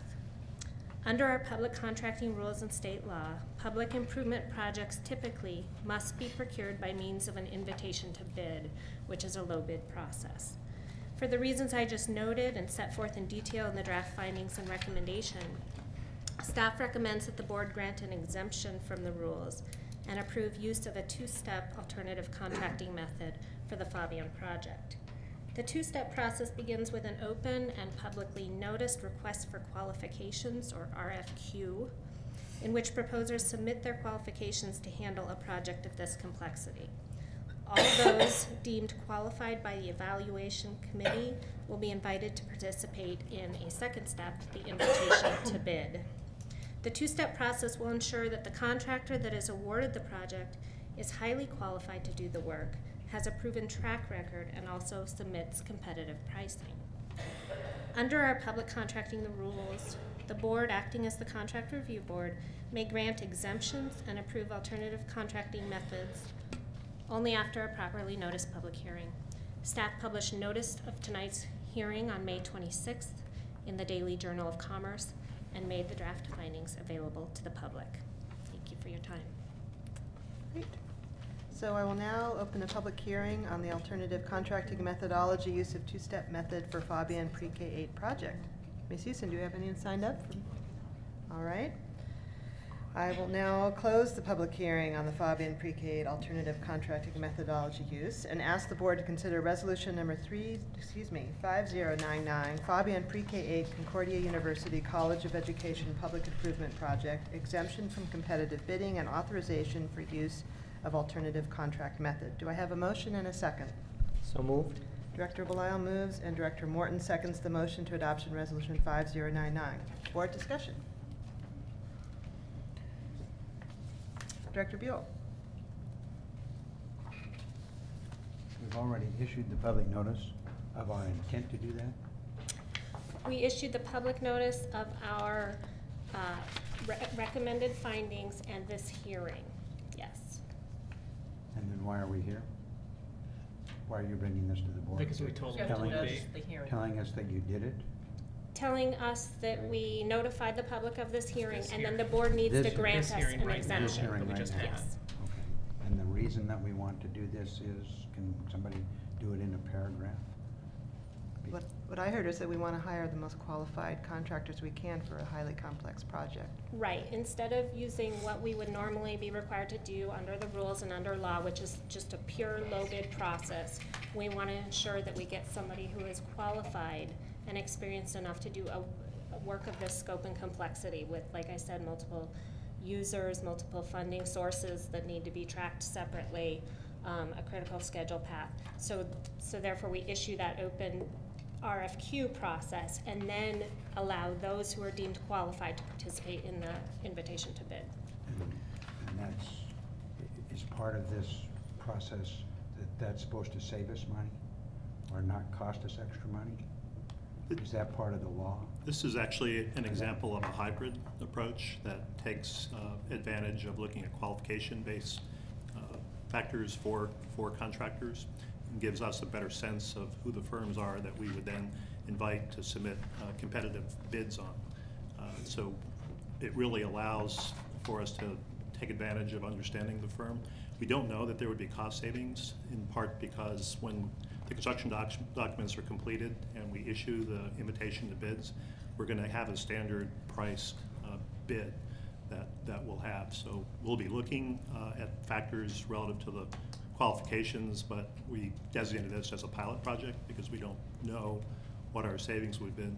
At the end of the project, we do come back to the board with a summary of what we found as a result of the pilot, and we'll be commenting on whether we saw any price savings at that time.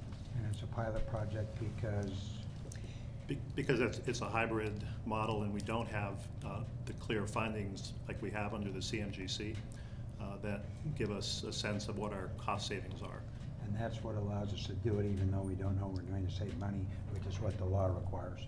Right. Since we're deviating from the normal ITB process toward the traditional design bid build process, this allows us to look at qualification factors on a project of this complexity and then be able to then bid the work in a normal fashion. But I would think part of the issue here too is that you can end up having issues around cost if you don't have a qualified contractor who can deliver it in a quality manner and to our expectations. So, Director Belisle. I just wanted to say I appreciate this approach. It seemed to me the most prudent. Not knowing whether or not we'll get savings or not. It's a very competitive construction environment right now. But this seemed to really both kind of hedge our bets about making sure that the people that are going to apply are qualified, because this is a very complex project with multiple funding sources, multiple users, as you pointed out, as well as still bringing somebody on a little bit early so that we can try to project early about knowing what the actual cost is. So it seemed to me a really smart way to go. So I just appreciated that. Anybody else? Director Curler. I just have a question. So the current law that we're deviating from is we're required to take the low bid? So yes, under the normal invitation to bid process, which is the default in the public contracting law for public improvement projects, yes, we do. We take the lowest bid that is responsive and responsible. So responsive and responsible. Well, it has to respond to the bid documents, and they have to be qualified. They have to have the licenses that are required, et cetera. So there are some basic. It sounds like there's sort checks. of a basic threshold, but what I'm Right. hearing is that you'll be able to do additional interaction with them or investigation or Right. evaluation. The request for qualifications is much like a request for proposals, where you ask for, you set out some criteria and ask them to respond and give their qualifications and experience and provide references and so forth. And to Director Curler's question, I think when you look at the two considerations, responsive and responsible, the process that we're using here allows us to better define responsible, which is the firm's experience, the track record doing this type of work. Responsiveness relates to have they responded to the terms of the solicitation, both the RFQ as well as the invitation to bid. So it gives us more visibility around the qualifications of the firms and allows us to have a better sense of who we're going to be working with, also at an earlier stage. So even though they don't participate in the design process, we do learn earlier who the firms are, and then we know among those firms, those are the ones who will invite the bids from, and then we'll execute the contract on the basis of the responsible firm submitting the low responsive bid. Thank you. Any other questions? Okay. The board will now vote on Resolution 5099. All in favor, please indicate by saying yes. Yes. Any opposed? Any abstentions? All right, resolution. Director Buell abstained. Oh, Director Buell abstained. I think, is that what your hand raise was? Okay. Director Buell abstained, okay. So resolution 5099 is approved by a vote of 5-0. All right, the board will now, thank you very much. The board will now reconvene back into our study session. So next is our business agenda. The board will now consider the remaining items on our business agenda, having already voted on resolution 5099. Ms. Houston, are there any changes? No. Any other? Business in the whole thing. Okay. Do I have a motion and a second to adopt the business agenda? So moved. Director Belial moves. Have a second? Second. And thank you. Director Curler seconds the adoption of the business agenda. Ms. Houston, any public comment? Any board discussion? Director Buell.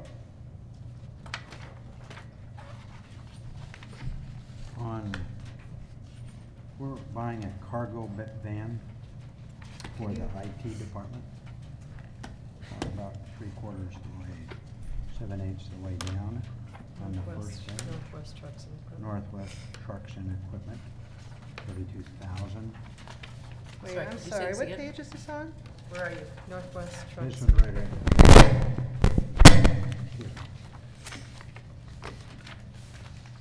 I'm sorry. I'm still at, what page is it on? I'm sorry. That's page, I don't remember, June 11th, number 15. Oh, that's weird. It's, do we have an amended version of this?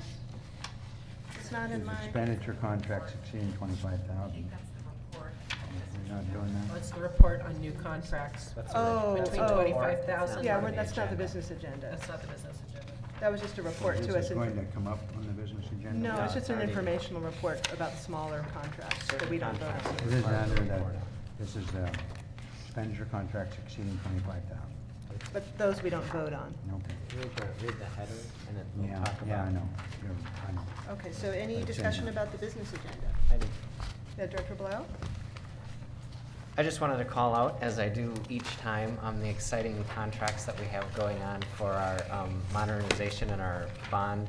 So we are approving tonight contracts for the work for design services for Chavez, Cleveland, Scott, and Grout, as well as Abernathy, Jefferson, MLC, Selwood, Beverly Cleary, Fernwood, Sunnyside, Vestal, and Winter Haven as part of the Summer 16 projects, which will be next summer.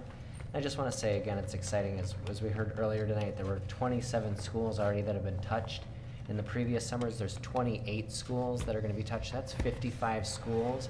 We are well on our way to meet the 63 threshold, and this is really exciting because not only does it keep kids dry by improving their roofs, but it keeps them safe by seismically retrofitting these buildings.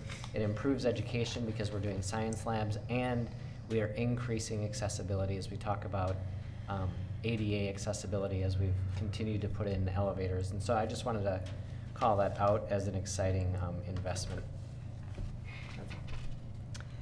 And I'll just add, I'm really excited about the piece on the business agenda tonight that is approving the contracts for our alternative education programs and community-based programs and our partners who are supporting our students. We heard very wonderful stories from 2 students earlier tonight. Really appreciated them coming out, and just appreciate all the great work that's happening to support all our students, and excited to see that continue. All right, so the board will now vote on the business agenda.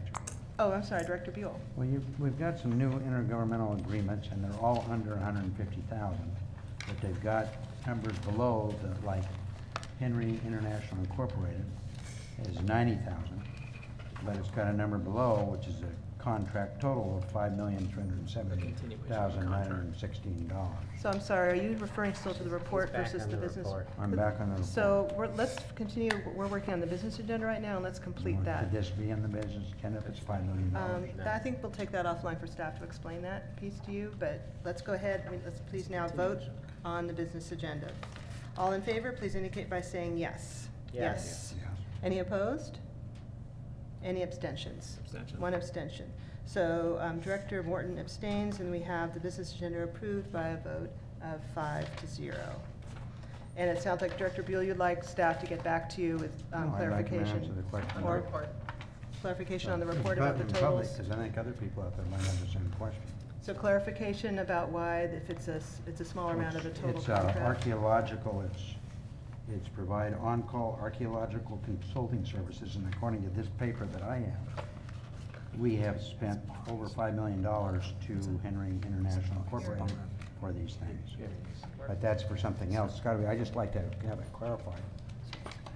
I'll take a, well, I was going to say, I have a Take a guess. shot if you want. We've approved a contract for Erie International to do work with us for our Archaeological? for our bond work.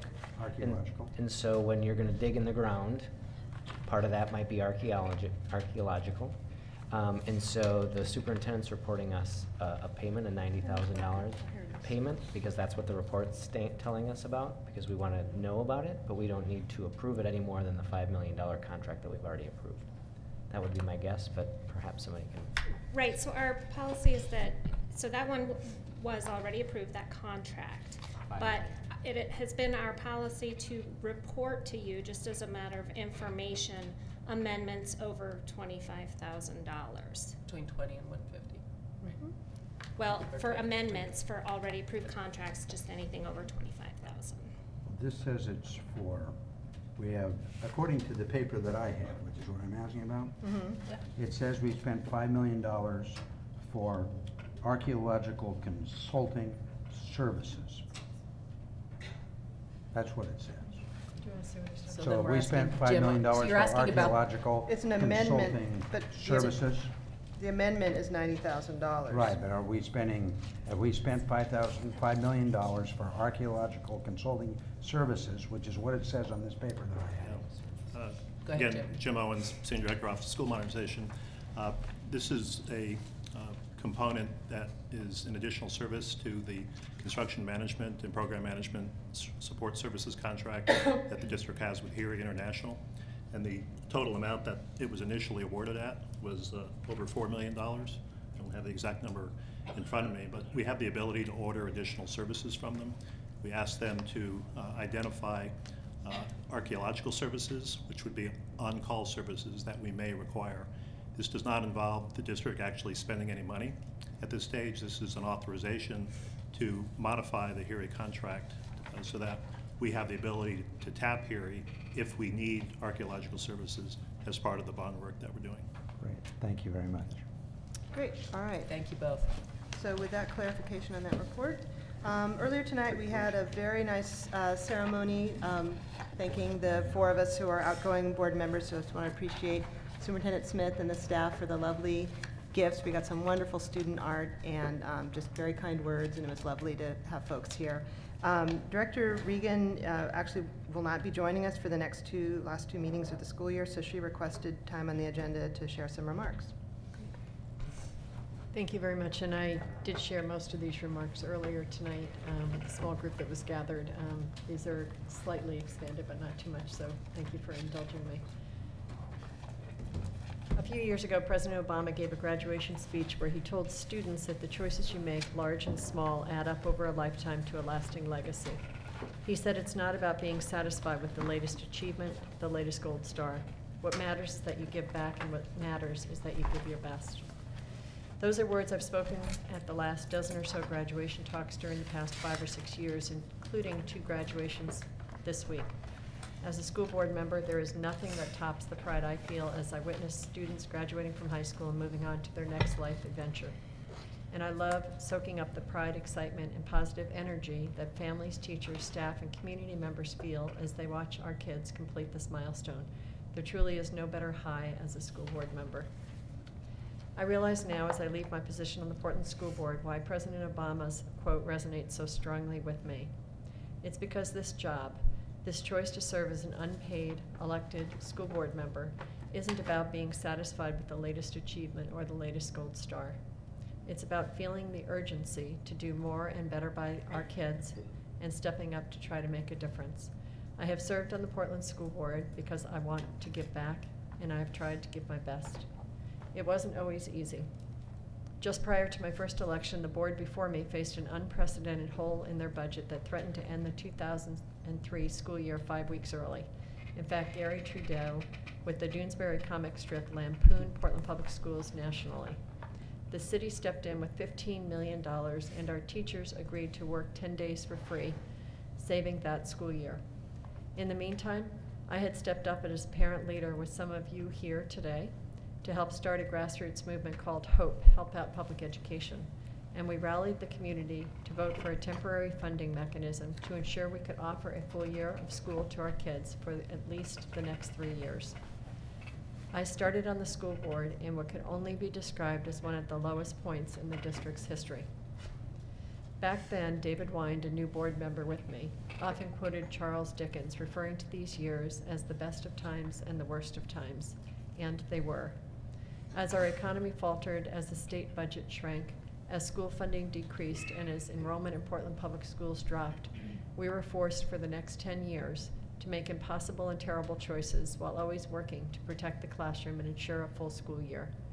Yet during this same period, our community stepped up over and over again to rally with us.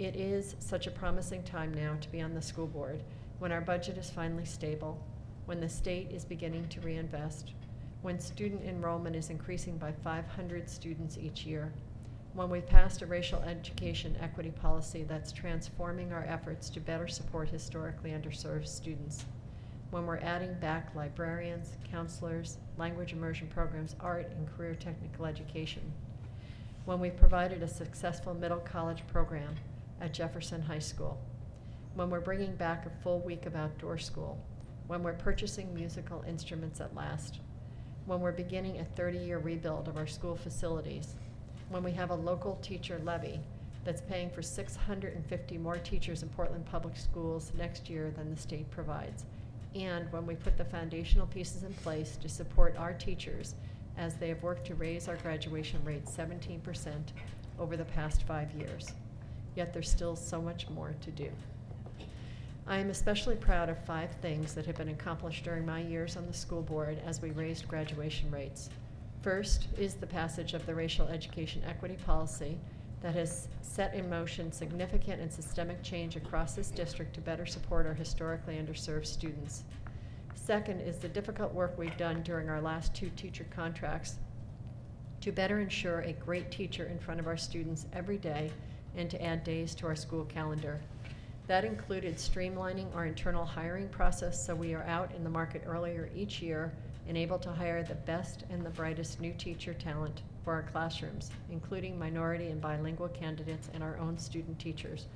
It also included updating an antiquated teacher evaluation tool to ensure that we can provide support earlier to teachers who need help or to be canceled out.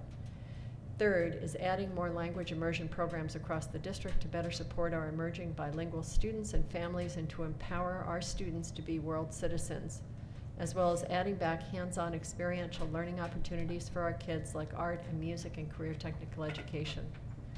Fourth is the passage of our 2012 Capital Facilities Bond, where I served as a primary board liaison to the community.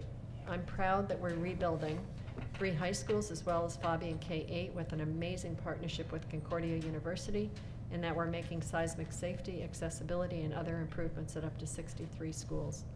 And fifth, and most importantly, I'm proud to have been the board lead on every local school funding levy for the past 12 years, and I'm so grateful for our community support in giving us the ability to hire an additional 600+ teachers to ensure smaller class sizes for our kids, more support for struggling students, and more electives and enrichments for our students. All of these changes helped us increase our graduation rate and helped us begin to close our racial achievement gap. My strongest advice to the new school board coming in is to stay focused always on what's best for kids and to visit schools on a regular basis. And the new school board should immediately bring back the board's committee structure, which allowed each board member to take a leadership role in our work and enabled us to truly move our work forward as we focused on the board's strategic agenda. As 4 new board members join this board, I am proud to be leaving them and our students in a much, much better place than when I joined the board back in 2003. And I hope that our new school board will act with great urgency to make the intentional and targeted investments needed to continue to accelerate student achievement and graduation rates for our kids. Because as President Obama said, the choices you make, large and small, add up to a lasting legacy. It's not about being satisfied with the latest achievement or the latest gold star. What matters is that you give back, and what matters is that you give your best. So as I complete my board service, I'm grateful to my husband Barrett and to my sons Jamie and Dylan, and to so many great friends and fellow school advocates across Portland and across Oregon for your support during the past 12 years. And I'm grateful to Portland voters for allowing me to serve in this role. It has been an honor to work with many of you here in the district and in this community to support our students in public education. And I wish our new school board every success. Thank you. Thank you, Dr. Ritter.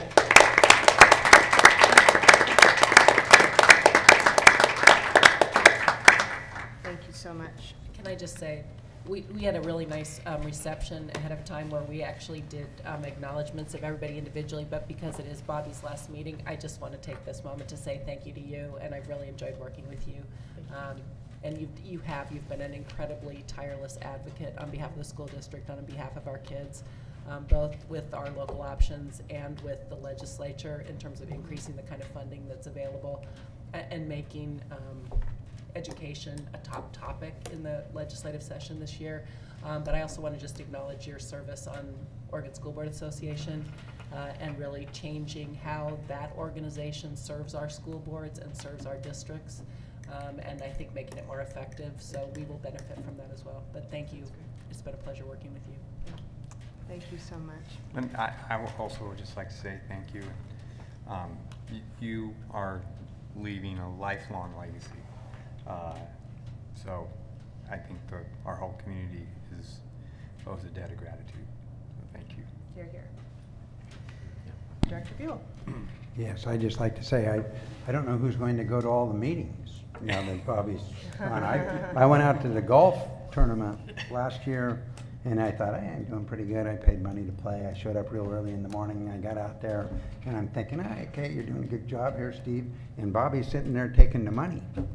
And that beat me by about an hour or something. And, this is the and PIL it's just wonderful. golf What a she's been such an ambassador for the school district, and it's really been wonderful. I'm going to miss her deeply. And by the way, the next PIL golf tournament is next Wednesday, and the more foursomes who can come out and play, the better support for our students and our athletes across Oregon, across Portland Public Schools. And I will be out there registering folks yet again next Wednesday. So, well, I know you'll be doing a lot more than just that. I just can't wait to see what your next. You've been an amazing contributor to this community, and I can't wait to see what you take on next. So, with that. The next meeting of the board will be held on Monday, June 15th. This meeting is adjourned.